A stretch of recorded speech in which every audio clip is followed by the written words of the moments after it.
based on what happened and my analysis of the documents, the standards, and the evidence. I've been trained as an academic researcher before I became a Senior Associate Commissioner in the Massachusetts Department of Education, involved in helping to develop or revise all of our K-12 standards. But earlier, I have been a very active citizen in a town with a representative town meeting. I was a town meeting member in Brookline, a library trustee, on many selectmen-appointed committees, and on school search committees. I happen to have very strong feelings, having grown up in an open town meeting, little town, for self-government, the big concept that was behind the Civil War. And this is, to me, what is at stake in what is now happening, the centralization of educational decisions in a faraway place by people who do not really know very much about what they're talking about. But let me give you some facts, and I have a whole fact sheet that I have posted on Pioneer's website that you can obtain if you go to the website. It was just posted finally yesterday, and there are a number of different kinds of facts. Pardon? Okay. You have to understand that it was funded by a private organization, and that the groups, as you heard, were all private organizations that developed it. Who selected the members of these committees, and anyone who has been involved in policy making at a local or state level would know that who gets on committees is crucial to the outcomes. And so far as we know, the people who were chosen by two organizations, Achieve and the Gates Foundation, for whatever they wanted to have come out of the standards research project. Who was represented on the committee, and that was my first clue before I was appointed to the Common Core Validation Committee, that there was something wrong with the project. They were mainly associated with the testing industry. I thought that was a peculiar kind of group of people to have developing standards that were to be national. Who was not represented, point number 4, this was very important to me, high school English and math teachers, English professors, and all those others I list. They were nowhere to be seen on these standards development work groups.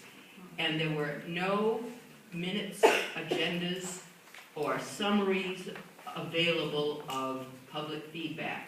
Nothing was ever made public. This was done by private committees, so nothing was FOIable. As I say, my own background has made me very sensitive to what we have minutes and agendas and public meetings for, and what can be FOIA, the Freedom of Information Act, what can't be, and making sure you have public meetings and making sure that feedback is available. And of course, when we did standards in Massachusetts, we had to make everything available to anyone who wanted to see what the feedback was. What about the qualifications of the people who developed the standards? If you have these papers, you can see for yourself then that they had basically no qualifications for the test in English language arts. The mathematics writers were PhDs, 2 of the 3, but they had no teaching experience, so we had rather unusual people developing national standards in English and in math. What these people were paid, what their charge was, who selected them, we still have no idea. We cannot find that information out. I will tell you that when I was appointed to the validation committee in July 2009, the first thing I was given, as we all were on this committee, was a confidentiality agreement. And that, of course, went over with like a lead balloon, given all that I had been involved in my earlier years and in local affairs. We could never, for the rest of our lives, ever talk about what happened on that committee, what decisions it made, whatever was going to go on. And there are different kinds of forms. I just heard from a teacher the other day who teaches in Rhode Island, was at a meeting in Massachusetts that I was speaking at, who said that she had to sign a form, and I don't know if this is true here in New Hampshire, for SBAC, this is for a park test, that she could not talk about the tests she was giving the students, what the parents might be asking her about them, or what the children might have as reactions to the test. She was terrified by this form that she had to sign off. All the teachers, all the school administrators.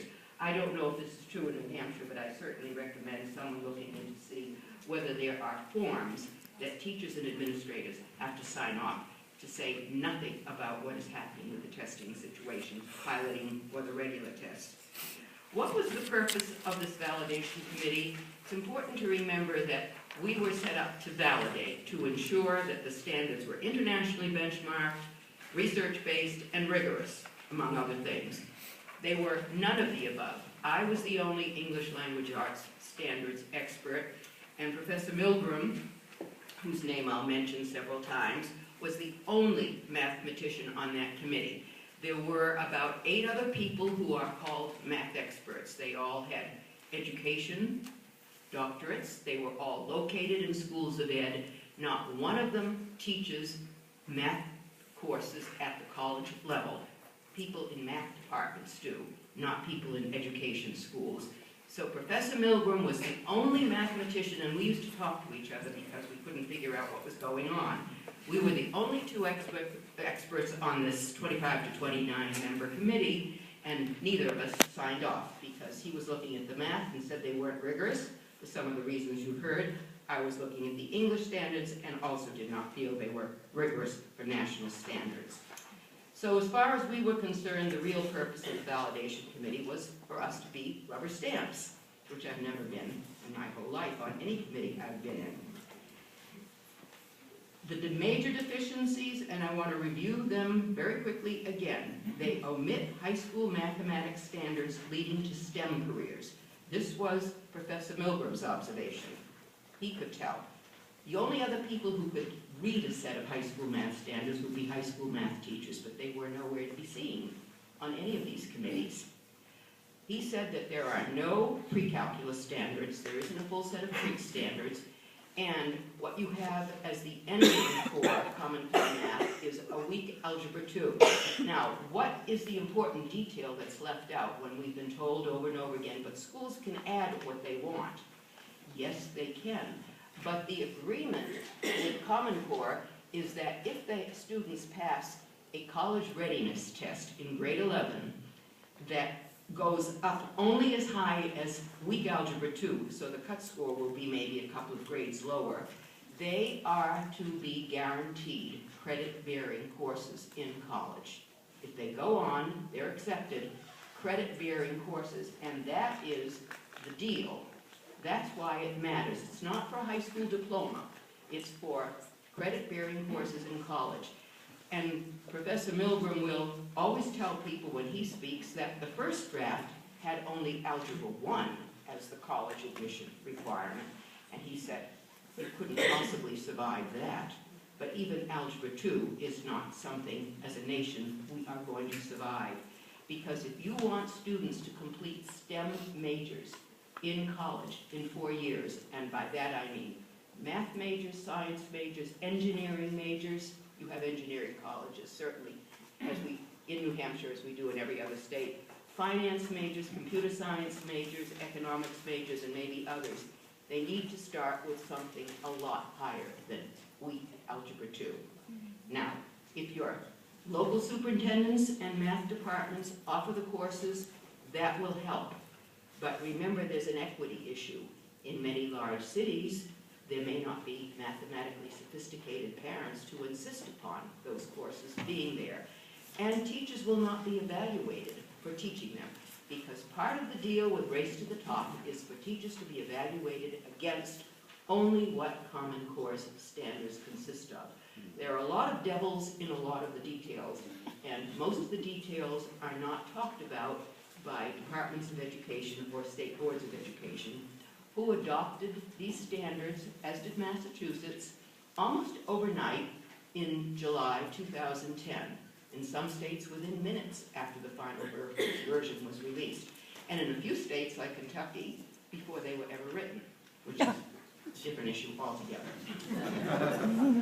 So there were obviously some different kinds of arm twisting going on. In Massachusetts, we all knew, I was on the state board at the time. I had been appointed in '06 by then Governor Romney. I have 5 minutes left, and I just want to say that We all knew that we were promised $250 million in race to the top money if we abandoned our own much better English and math standards and adopted Common Core's, which we did for $250 million. And we did get the money. So that was the reason for that.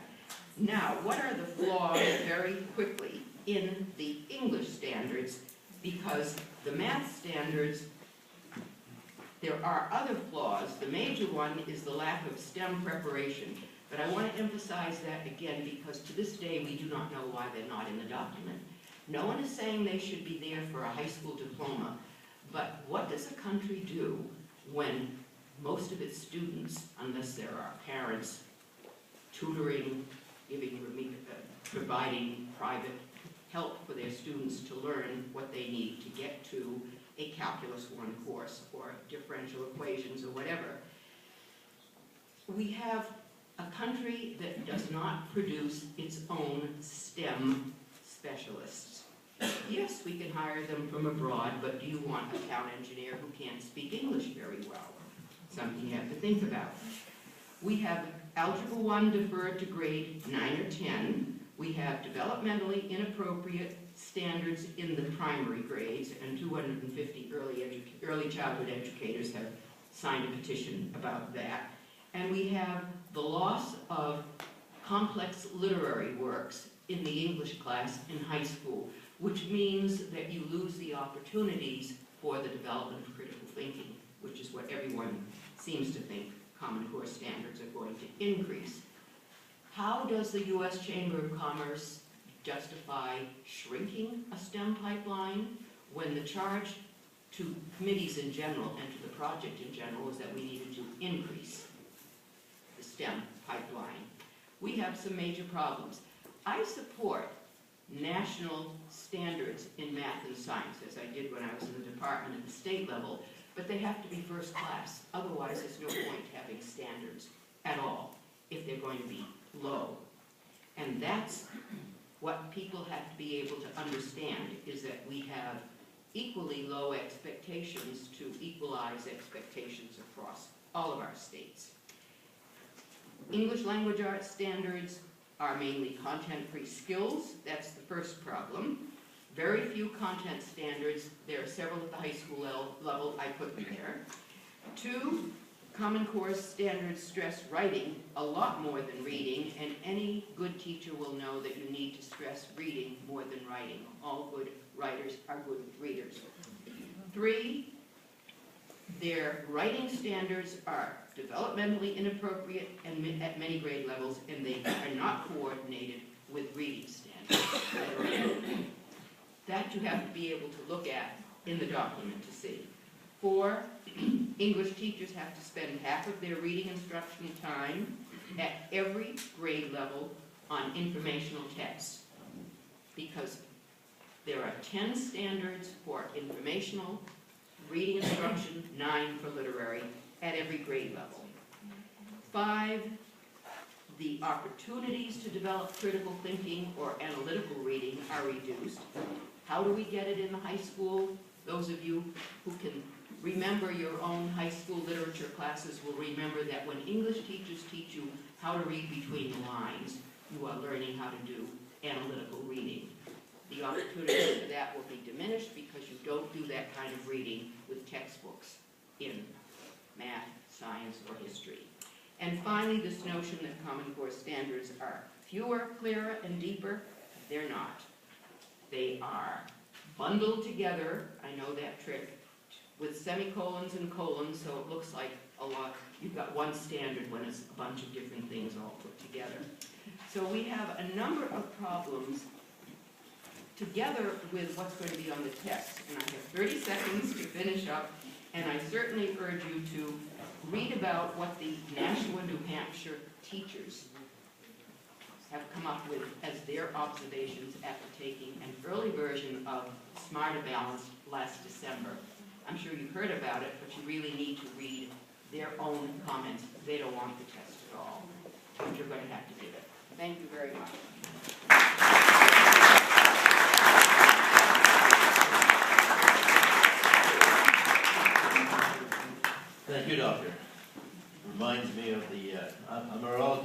new state legislator. This is my 4th year, and the first vote that was taken in the House of Representatives, my first vote when I was a newly elected representative, I felt a tap on my shoulder, and I looked back, and it was the Republican Majority Leader, the boss. And he said, "You know you're the only Republican who voted no on this?" And I looked at him and I said, "Get used to it." So you are an honorary member of my self-appointed chair of this society called the Non-Rubber Stamp Society. Next week.